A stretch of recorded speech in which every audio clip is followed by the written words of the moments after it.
There is a war happening right now, not someday, not in some distant prophetic future.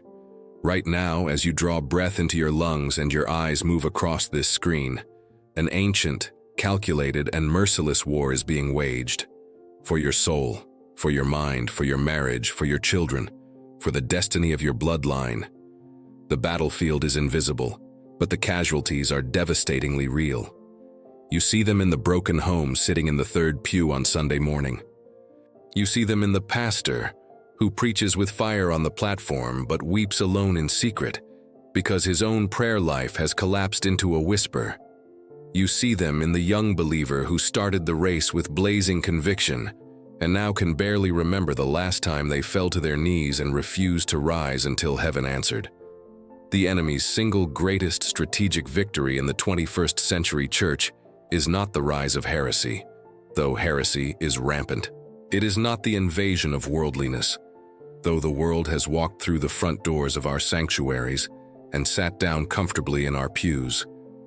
No, his greatest victory, the one that cost him the least effort and yielded the most catastrophic results, was convincing an entire generation of Bible-carrying, worship song-singing, church-attending Christians that they are living in peacetime. He has made us comfortable. He has made us sleepy. He has dressed the trenches in soft lighting and called it a sanctuary. He has replaced the war cry with a worship aesthetic.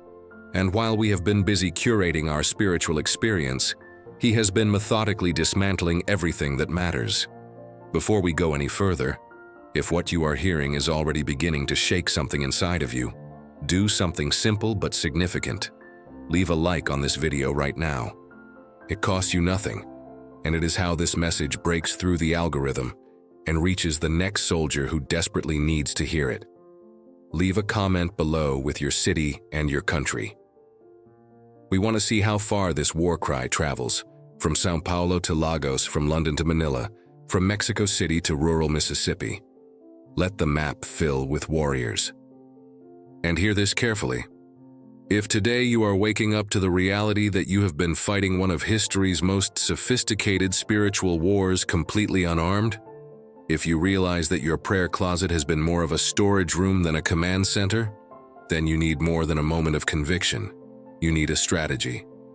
Check the pinned comment on this video for something called the War Room Manual. It is not a devotional.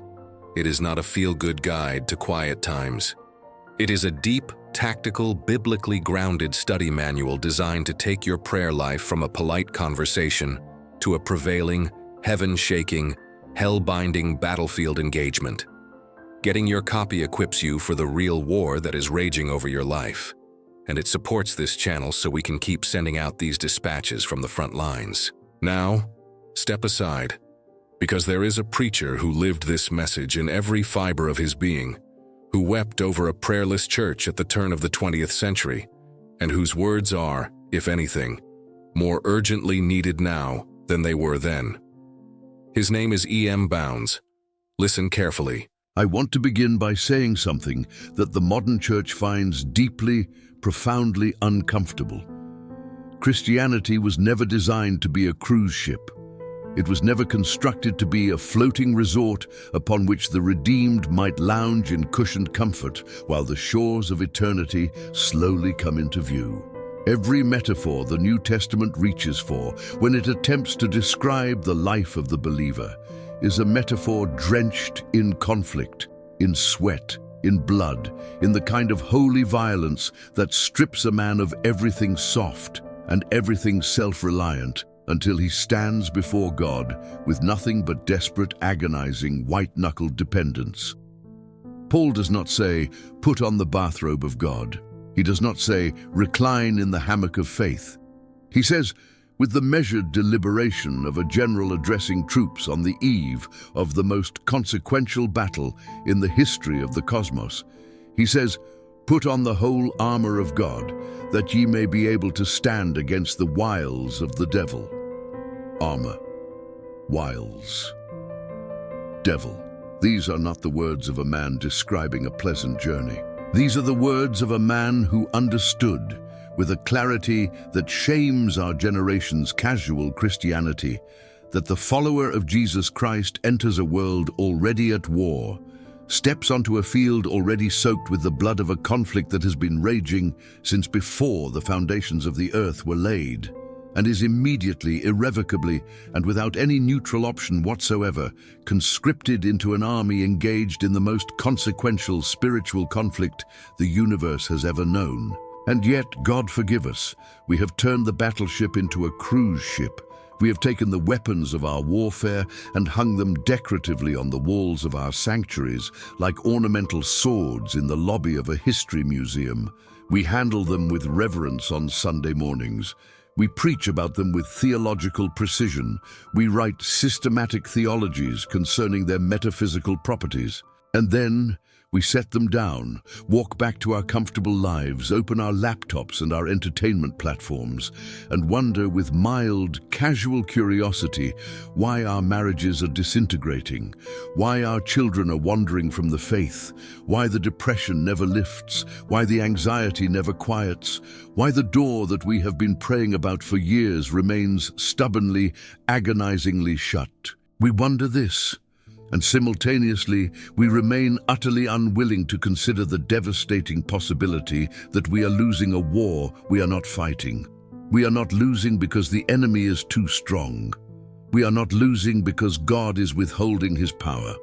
We are losing because the prayer closet is empty. The prayer closet is dusty. The prayer closet has become a metaphor rather than a reality, a theological concept rather than a physical location to which a man retires every morning as surely and as urgently as a soldier reports to his commanding officer before the day's campaign begins. I've spent my life, every year God has granted me breath in these lungs, every dawn that broke over my study window while the rest of the world still slept. I have spent my life studying one subject, returning to one question, pressing into one reality with everything I have, and the conclusion I have reached, the conviction from which I cannot be moved by any argument, by any sophisticated theological objection, by any clever philosophical reframing, is simply and terrifyingly this: the Church of Jesus Christ rises or falls on the quality of its prayer life, not on the quality of its preaching, though God uses preaching. Not on the sophistication of its programs, though organization has its place. Not on the brilliance of its leadership, though wisdom is a gift. The Church of Jesus Christ rises or falls entirely, comprehensively, and without exception on whether the men and women who bear his name are willing to lock themselves away with the living God in the secret place and refuse to emerge until heaven has moved.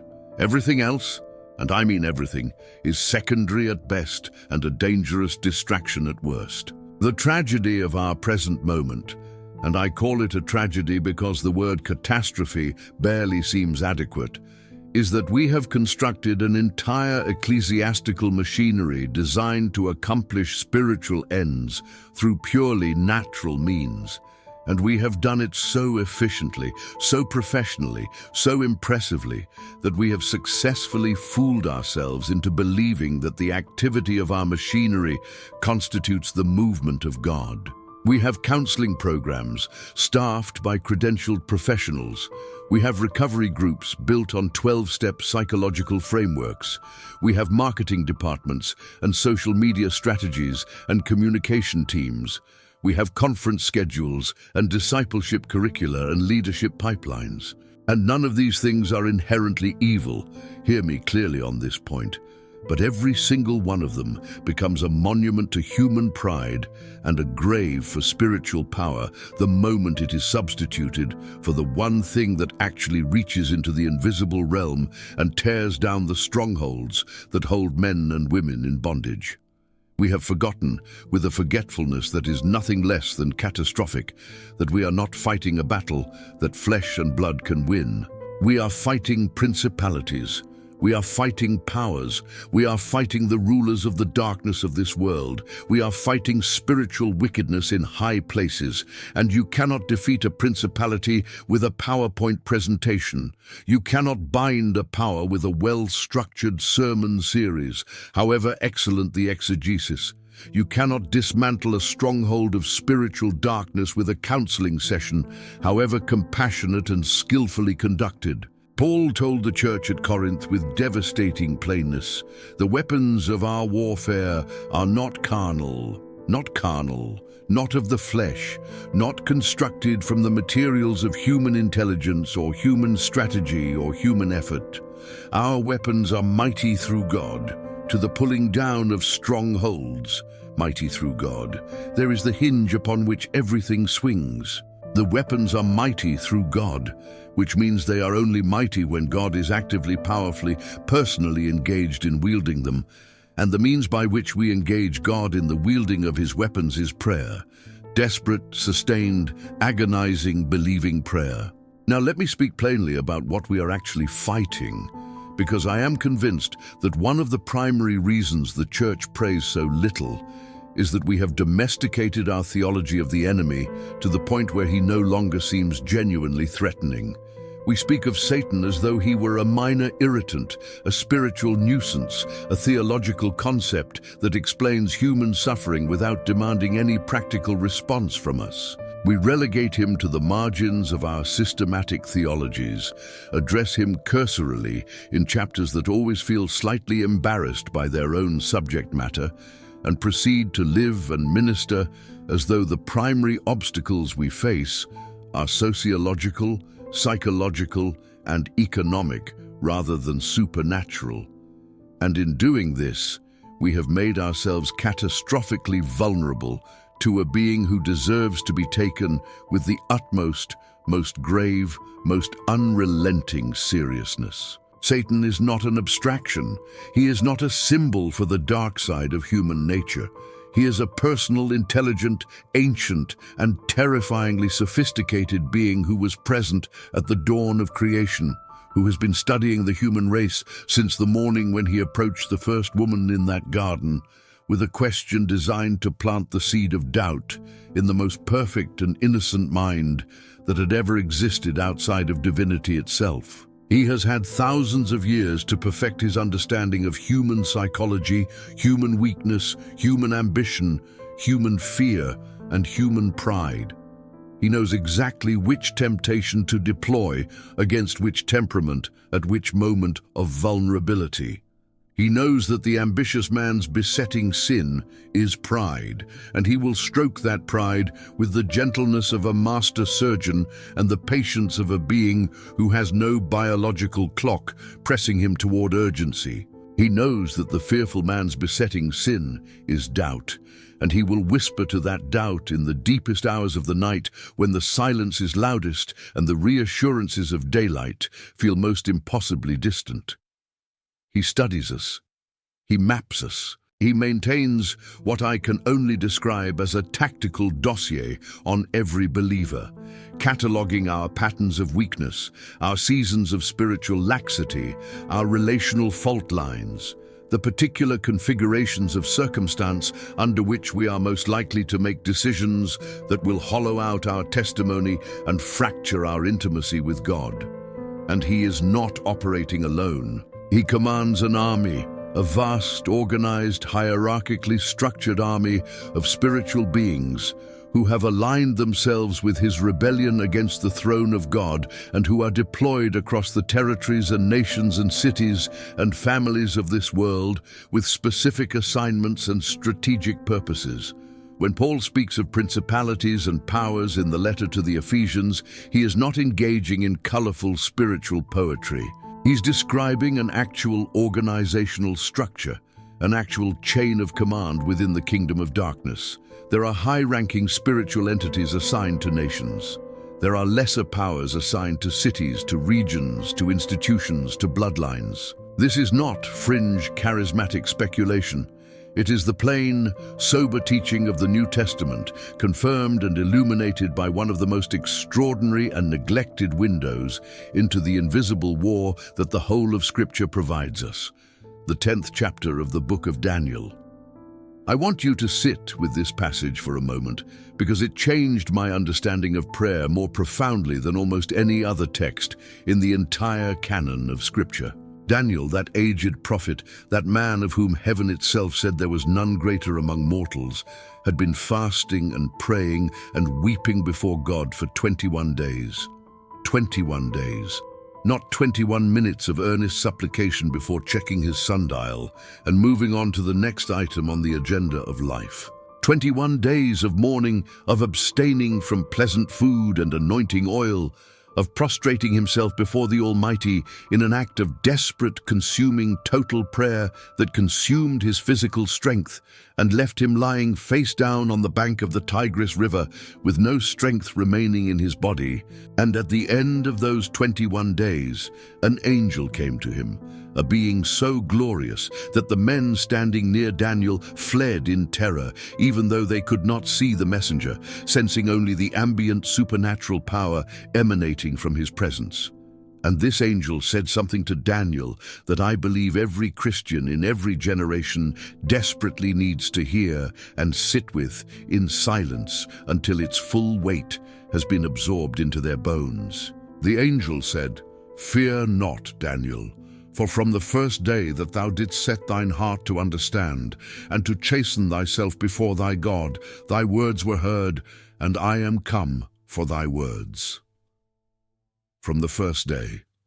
From the very first day that Daniel knelt and prayed, his prayer broke through into the heavenly realm, and God dispatched this celestial messenger to carry the answer.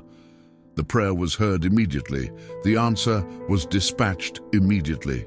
But then, and here is the sentence that ought to permanently and irrevocably recalibrate how every praying Christian understands the invisible warfare that surrounds and conditions every prayer they have ever offered. The angel continued, "But the prince of the kingdom of Persia withstood me 21 days." The prince of the kingdom of Persia. A demonic power, a principality of such rank and strength that it was able to physically withstand and delay a holy angel of God for 21 days. 3 weeks of supernatural conflict in the invisible realm, warfare of a kind and intensity that we cannot begin to imagine with our earthbound minds, fought over the answer to one man's prayer. And the warfare was only broken when, as the angel explains, Michael, one of the chief princes, the archangel, the warrior of God's armies, came to his aid. Do you understand what this means for your prayer life? Let this sink all the way down to the floor of your soul. The answer to Daniel's prayer was dispatched from heaven on the first day he prayed. But 21 days of his sustained, agonizing, flesh-denying intercession were required to create the spiritual atmosphere, the sustained heavenly engagement, the unrelenting pressure on the invisible realm that kept the conflict alive until Michael arrived to break the opposition and the answer could be delivered. Daniel's persevering prayer was not waiting passively while heaven worked. Daniel's persevering prayer was itself a weapon in the conflict. His fasting and weeping and prostration on the riverbank were not religious exercises disconnected from the real action happening in the heavenly places. They were the spiritual fuel that sustained the angelic mission. They were the battleground engagement on earth that corresponded to and empowered the cosmic conflict in the heavens above Persia. When Daniel prayed, hell shook. When Daniel persevered, the prince of Persia found himself increasingly unable to maintain his resistance. When Daniel rose and prayed again for another day, and another, his prayer was the earthly counterpart to a heavenly campaign of extraordinary spiritual violence. And then consider this. What if Daniel had stopped on day 7? What if on the morning of the 8th day he had risen from his place of mourning and said, "I have sought God earnestly for a full week. I have fasted, I have prayed, I have wept." Surely if God intended to answer, he would have answered by now. Perhaps this is not his will. Perhaps I am to accept the silence as his response and move forward in peace. The answer was already on its way. The angel was already mid-journey, fighting through the opposition. And Daniel's prayerful perseverance was the very thing sustaining the mission. If he had stopped praying, what would have happened? I do not know with certainty what the theology of that counterfactual looks like in its precise details. But I know this: there are answers that are on their way to you right now, answers that were dispatched from heaven the moment you first brought your need before the throne, answers that are being fought over in the invisible realm by forces you cannot see and powers you cannot comprehend. And those answers are suspended in the balance between your perseverance in prayer and your willingness to declare the silence God's final word and walk away. The Prince of Persia is counting on your impatience. He is counting on your discouragement. He is counting on the modern evangelical culture's deep allergy to sustained, costly, inconvenient intercession. He knows that if he can hold out long enough, if he can make the silence last long enough, if he can find enough alternative explanations for the delay to offer your rationalizing mind, you will stop praying, and the answer will never arrive. This is the secret the enemy does not want you to know. He does not fear your church attendance. He does not fear your theological knowledge. He does not fear your worship music, your sermon podcasts, your Christian book consumption, your social media ministries, your conference attendance, your volunteer service, or your generous financial giving to kingdom causes. He fears one thing and one thing alone, with the trembling existential dread of a being who has already read the final chapter of the book and knows that it ends in his utter, complete, and eternal destruction. He fears the man or woman who has learned to pray with desperate, sustained, hell-disturbing violence. The soul that has discovered what I have spent my life trying to help the church rediscover, that prayer is not a devotional accessory to a Christian life lived primarily through human effort, but that prayer is itself the primary battleground.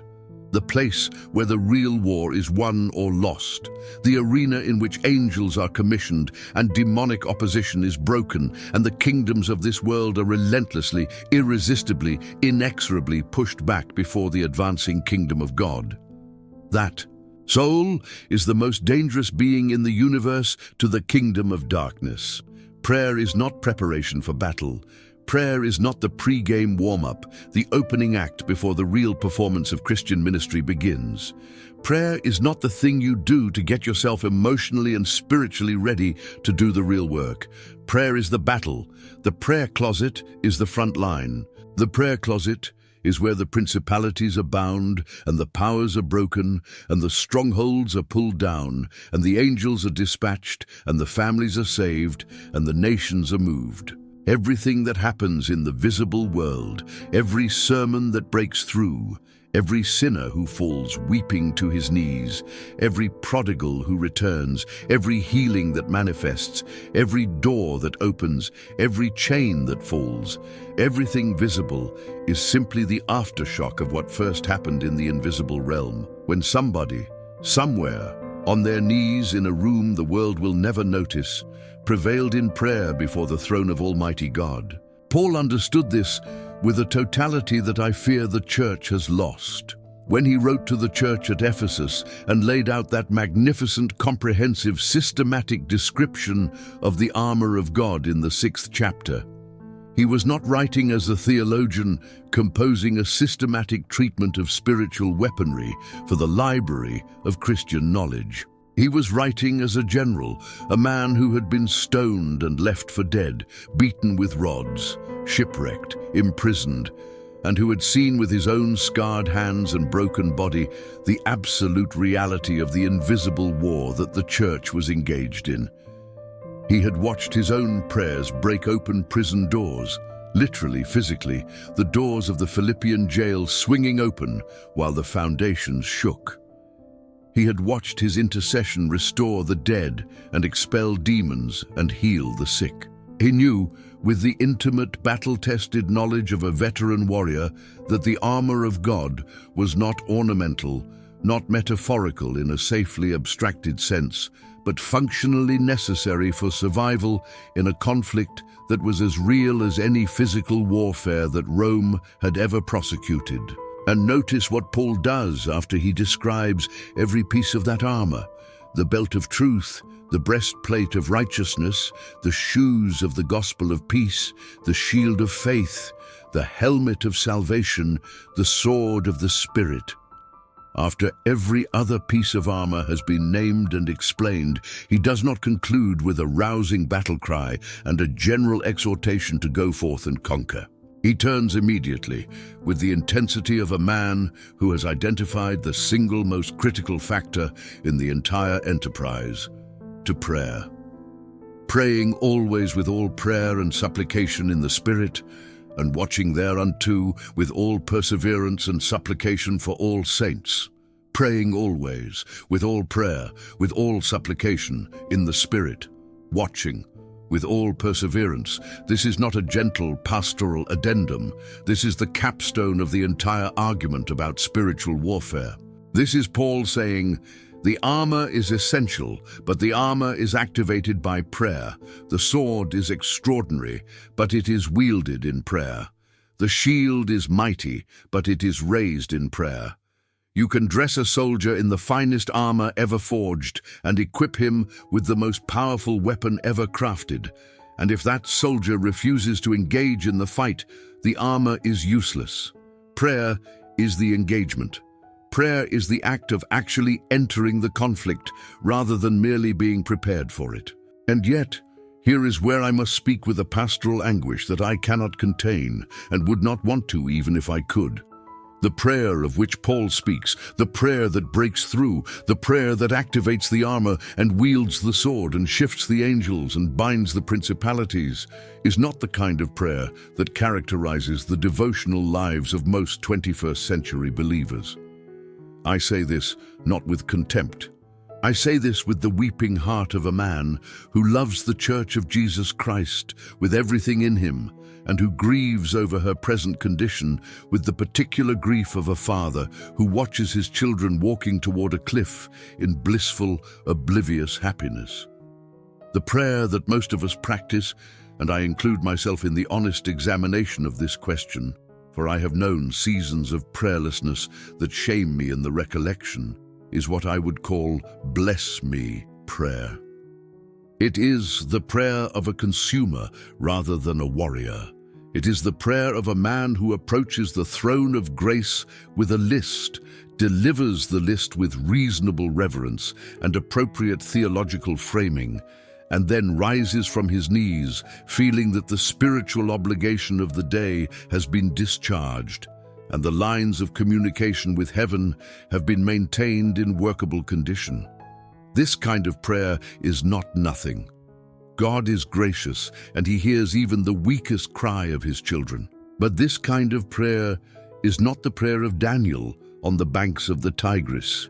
It is not the prayer of Jacob wrestling with the angel through the whole of a long night and refusing to release his grip even when his hip was wrenched out of its socket, crying with the desperation of a man for whom nothing in the world matters except the blessing he is contending for.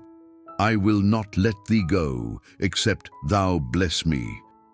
It is not the prayer of the widow in Jesus' parable who returned to the unjust judge again and again and again without any evidence that her persistence was producing results, refusing to be worn out by the silence, refusing to be deterred by the delay, until the judge himself acknowledged that her unrelenting importunity had broken his resistance. It is not the prayer of the early church in Acts, who, when Peter was imprisoned, did not organize a letter-writing campaign to the authorities, or convene a crisis management committee, or brainstorm alternative plans for the continuation of the apostolic ministry.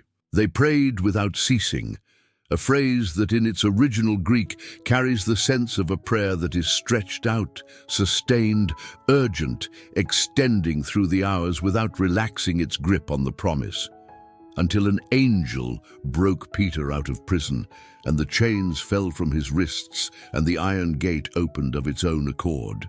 Prevailing prayer, the prayer that actually wins the spiritual battle, is characterized by qualities that make it deeply costly and deeply countercultural in our age of efficiency and instant gratification. It is characterized first by desperation. The man who prays with prevailing power is a man who has reached the end of every other option, who has tried every human remedy and found it insufficient, who has exhausted his own cleverness and his own strength and his own resources and stands before God with the naked honesty of a beggar. I have nothing, I can do nothing. Unless you move, nothing moves. Unless you speak, there is only silence. Unless you break this, it will not be broken. This is not a position of defeat. It is a position of extraordinary power because it is the precise position in which God moves. He resists the proud. He gives grace to the humble.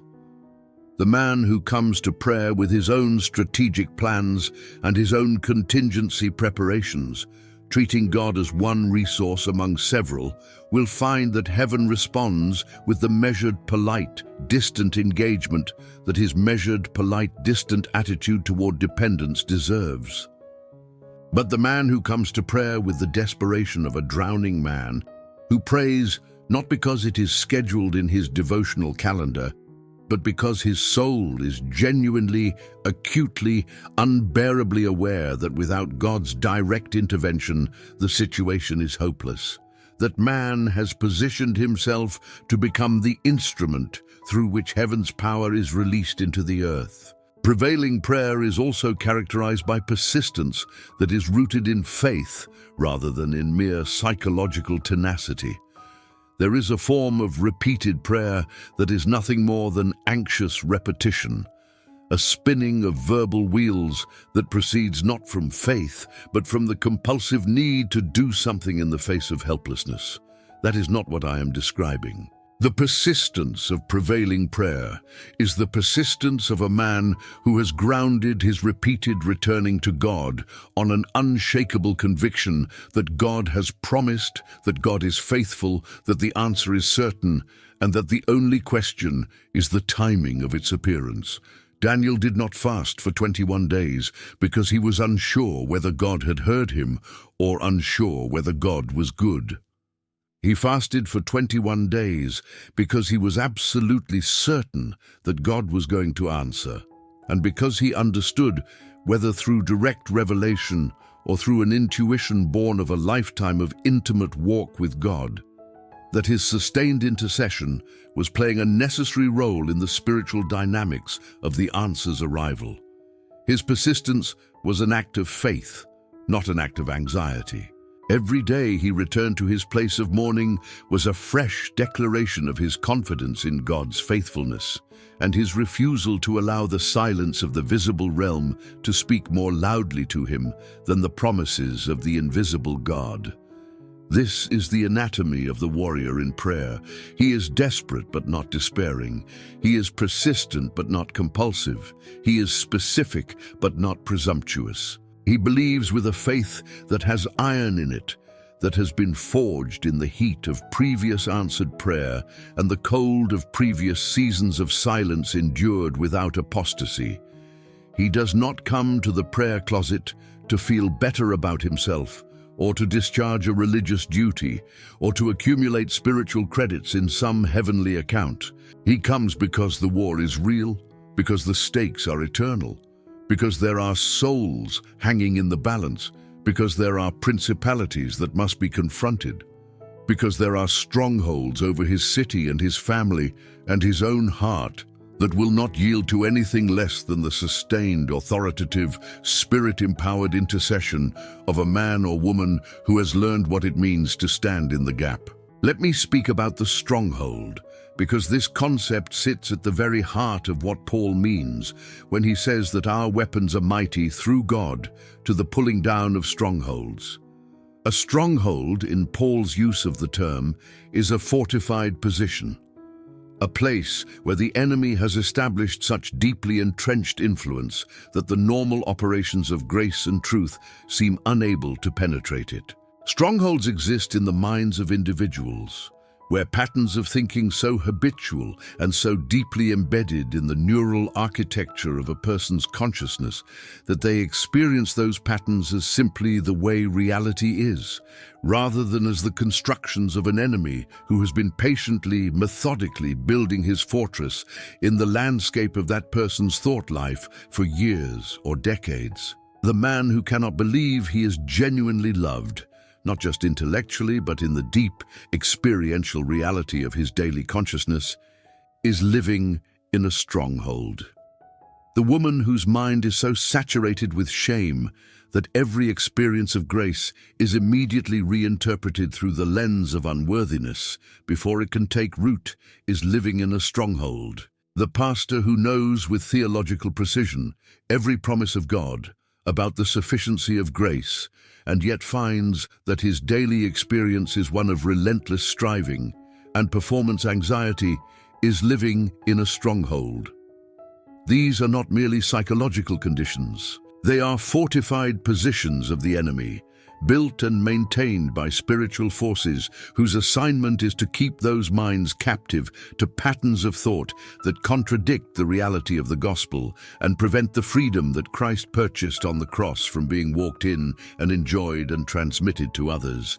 And strongholds, hear this, because it is perhaps the most practically important thing I will say in this entire address, strongholds cannot be pulled down by natural means. Counseling can provide insight into the structure of a stronghold. It can help a person understand how the fortress was built and what materials were used in its construction. But insight is not demolition. You can understand the architecture of your prison with perfect academic clarity and remain in your cell. Knowledge of the stronghold's nature does not constitute the power to tear it down. Books can illuminate. Community can support. Accountability can provide guardrails. But none of these things, not individually, not cumulatively, not in the most skillfully combined and professionally administered therapeutic combination you can imagine, possess the power to pull down a stronghold, because strongholds are spiritual constructions, and only spiritual weapons, wielded by the power of Almighty God, can bring them down stone by stone.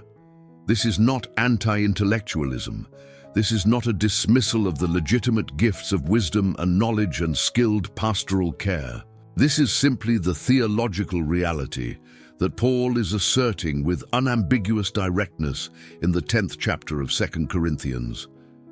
The weapons adequate to the task of pulling down strongholds are not carnal. They are spiritual. They are mighty through God. And the primary, irreducible, non-negotiable means by which those spiritual weapons are engaged and deployed is prayer. I've watched men sit in counseling offices for years, gaining insight, developing self-awareness, mapping the contours of their broken places with ever-increasing sophistication, while the stronghold they were trying to understand remained absolutely intact, its walls untouched, its foundations unshaken. And I have watched other men with less formal education, men with cruder psychological self-understanding, men who might not have been able to articulate the clinical taxonomy of their dysfunction with any particular precision. I have watched those men drop to their knees in a room alone with God and pray and weep and wrestle and refuse to rise until the Holy Spirit moved. And I have watched the strongholds crumble. Not because prayer is magic.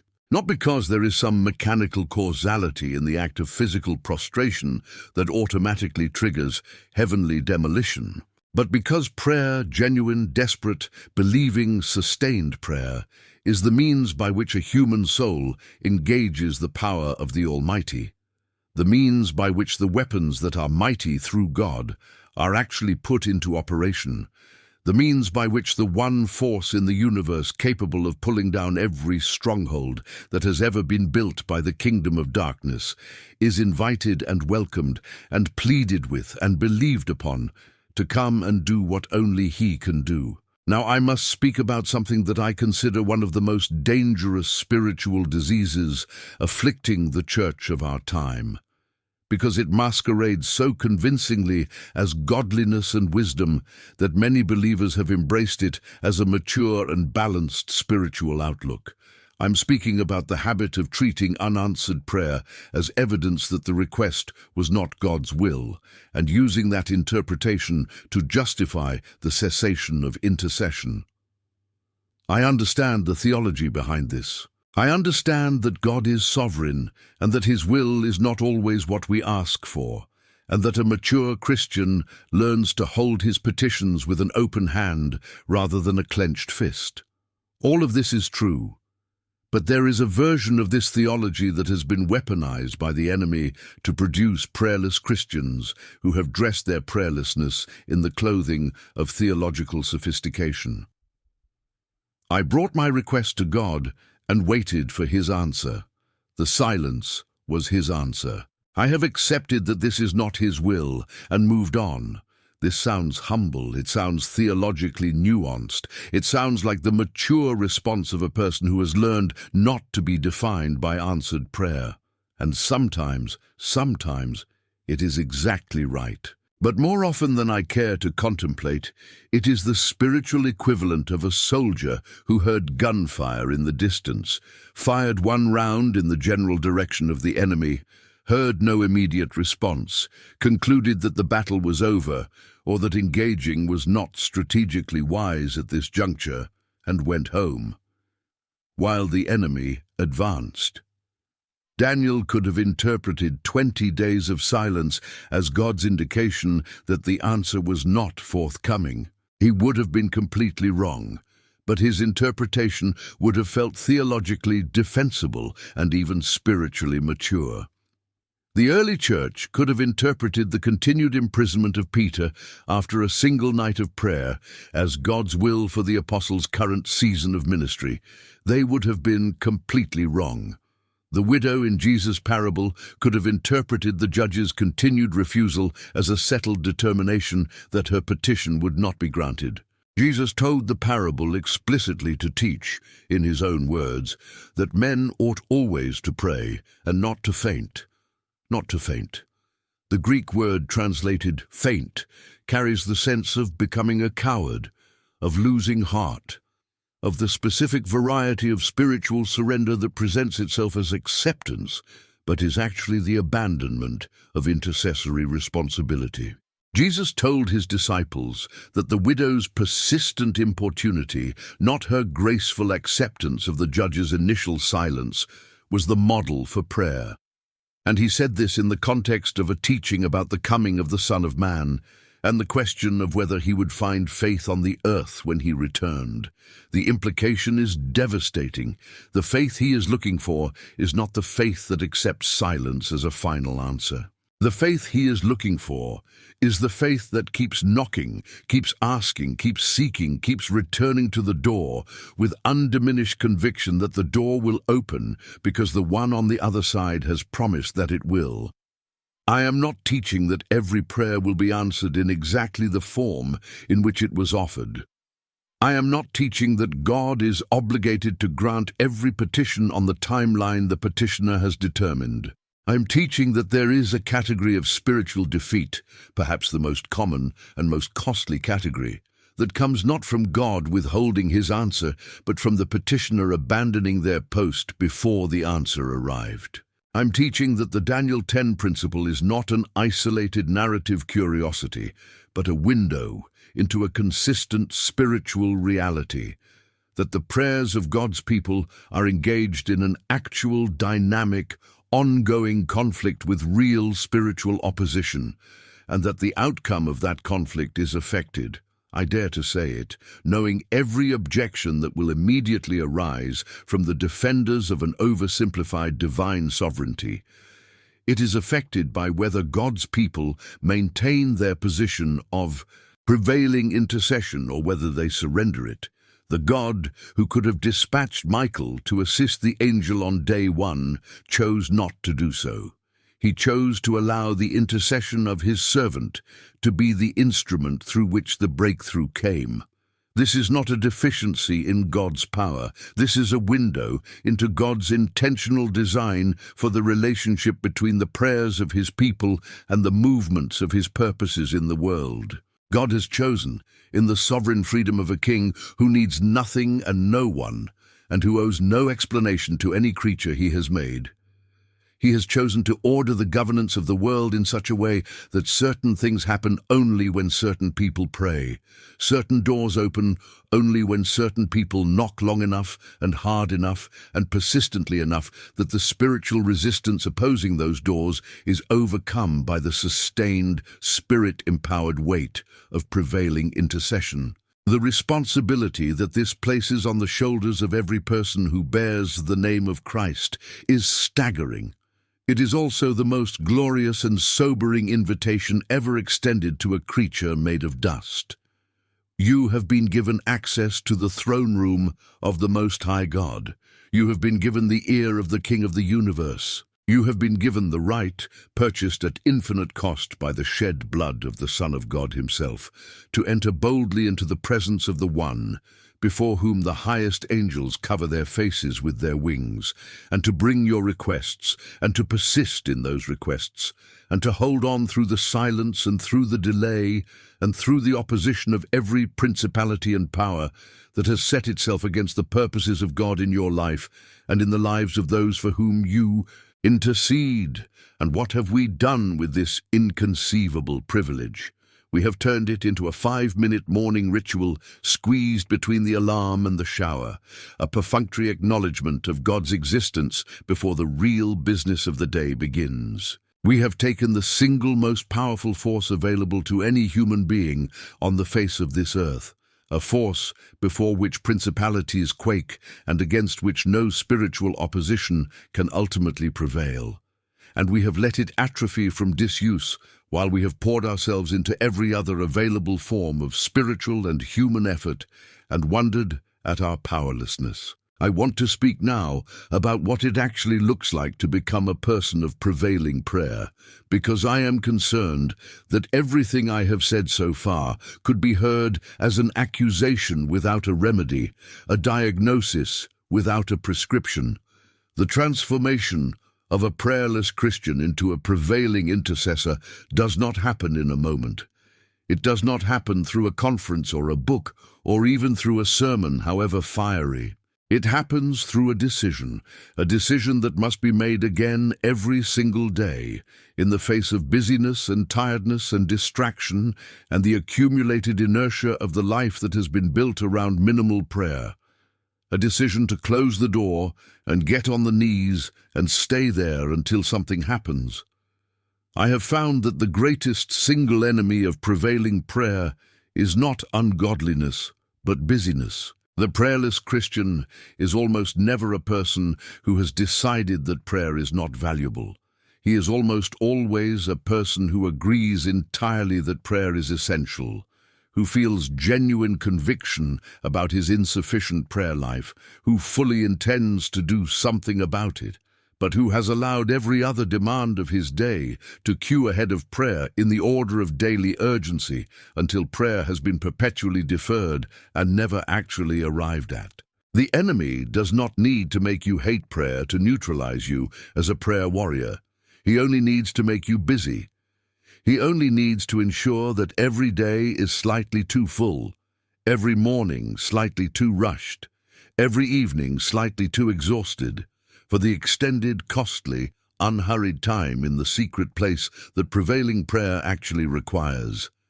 He will use good things to crowd out the best thing.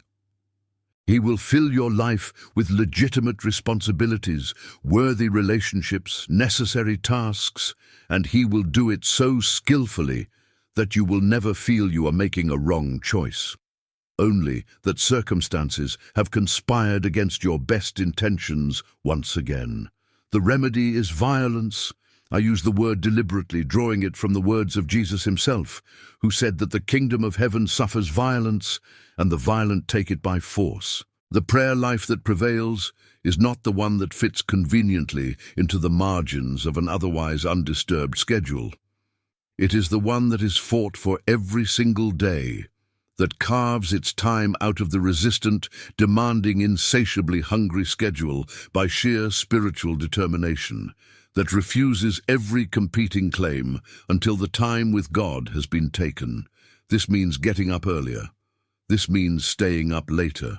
This means closing doors that could have been left open and silencing notifications that could have been consulted and deferring conversations that could have been had, in order to protect the time in the secret place that is not optional equipment for the Christian soldier, but survival gear. The soldier who allows himself to be separated from his weapons by the pressures and busyness of ordinary life is not well rested and well resourced for the battle.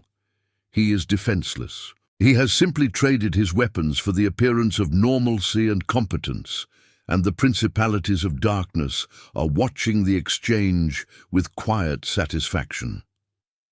Let me describe for you what it looks like in the actual fabric of a human day for a person to begin moving from casual scheduled prayer into the territory of prevailing intercession. It begins not with a technique but with a reckoning, a moment in which a person genuinely, soberly, without self-deception, allows themselves to look at the situation they are asking God to change and acknowledges that it is beyond their power to change it. The healing that has not come, the prodigal who has not returned, the stronghold over the mind that has not broken, the door that has not opened, the revival that has not come. And in that reckoning, rather than moving immediately to the comfortable management of disappointment, the theological reframing, the acceptance of God's will, the redirection of energy toward things more responsive to human effort, they allow the weight of the thing to remain on them. They carry it into the prayer closet, they put it before God, and then, instead of presenting it once and rising to go about their day, they stay. They stay past the point of comfort. They stay past the point where all the familiar words have been spoken and the emotional warmth of the prayer has dissipated, and what remains is simply a human being and the living God and the bare, unadorned, undecorated reality of a need that has not yet been met and a promise that has not yet been fulfilled. In that stripped, uncomfortable, extended place, in the silence that follows the end of all the words, something begins to happen that the prayer of 5 minutes never reaches. The Holy Spirit begins to pray through the person. This is what Paul means when he writes in Romans that the Spirit makes intercession for us with groanings that cannot be uttered. The person who stays long enough in the secret place to exhaust their own words and their own emotional resources and their own spiritual vocabulary is the person who begins to discover that there is a prayer beneath their prayer, a deeper intercession that the Spirit himself is conducting through the vessel of their willing, available, yielded, persisting humanity.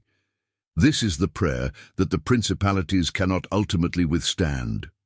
This is not human prayer in the ordinary sense. This is the prayer of the Spirit of God expressed through the desperate availability of a man or woman who has stayed on their knees past the comfortable limits of a scheduled devotional. And this is the prayer that Daniel was offering on the banks of the Tigris, not merely the prayer of a great man, but the prayer of a Spirit-saturated man who had made himself so entirely available to God through 21 days of fasting and mourning, that the intercession moving through him had long since passed beyond the personal and into the cosmic. I'm coming now to the end of what I have to say, but I do not want to end without saying the hardest thing, the thing that is most likely to be resisted and most urgently needed. Every reason you have for not being a person of prevailing prayer is insufficient.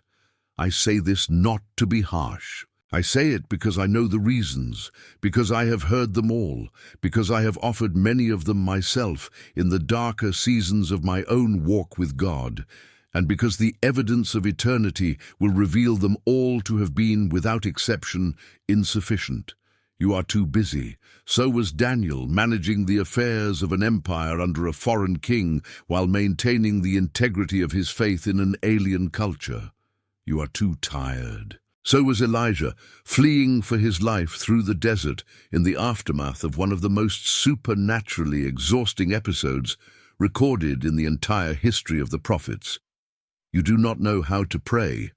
Neither did the disciples, which is why they asked Jesus to teach them, and he did, and the teaching was not complicated. Ask, seek, knock, persist, believe. You have prayed about this thing before and nothing happened. So had the early church prayed about Peter's imprisonment, and still they continued in prayer because they understood that continuation, not cessation, was the only faithful response to unanswered prayer. Your life circumstances make it impossible to find the time. Every life circumstance in human history has been used by someone as a reason not to pray.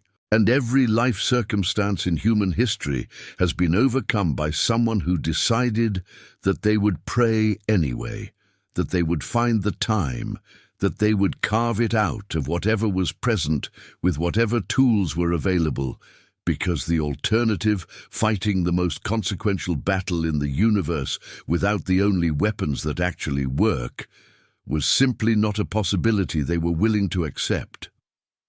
The hour is late. I am not speaking metaphorically. The hour is genuinely, cosmically, eschatologically late. The signs that Jesus described as harbingers of his return are not distant prospects on the theological horizon. They are present realities. The darkness in the world is not merely the ordinary darkness of human sinfulness that every generation has navigated. It is an accelerating, intensifying, strategically directed darkness that bears the marks of a kingdom that is increasing the urgency and the ferocity of its operations because it knows, with the demonic equivalent of certainty, that its time is limited. And in the face of that accelerating darkness, the Church of Jesus Christ has a choice. We can continue to respond with improved programs, more sophisticated communication strategies, better funded institutions, and more impressively organized human effort. Or we can return with the urgency of the desperate, with the violence of the genuinely alarmed, with the unashamed, undignified, all-consuming passion of people who have looked into eternity and seen what is at stake.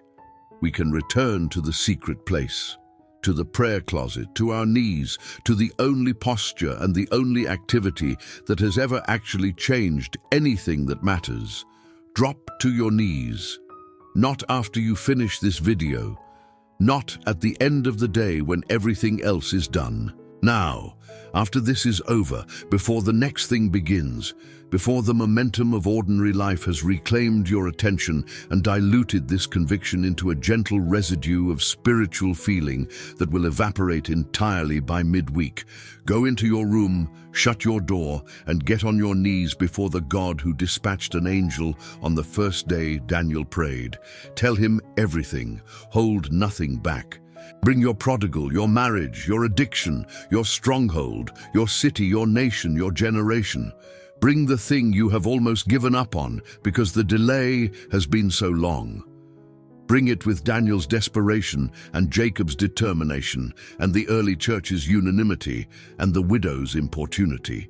And then stay past the end of your words, stay past the exhaustion of your emotional reserves, stay until the Spirit begins to pray through you.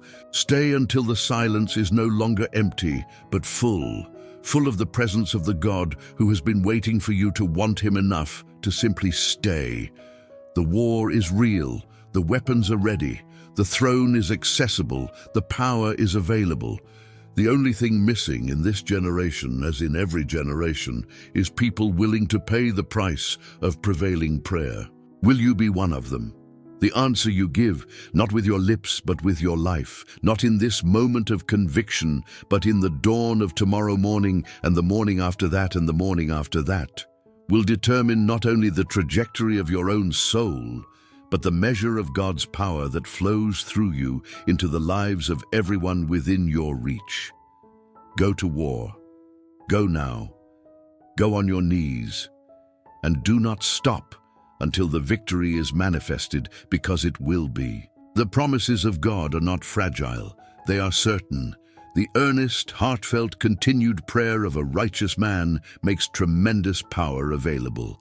Tremendous power available to you right now. The only question is whether you will lay hold of it. I am asking you, with every fiber of my being, with every year God gave me to study this subject and live this reality and weep over this sleeping church, I am asking you to lay hold of it. Prevail. The kingdom of God is waiting.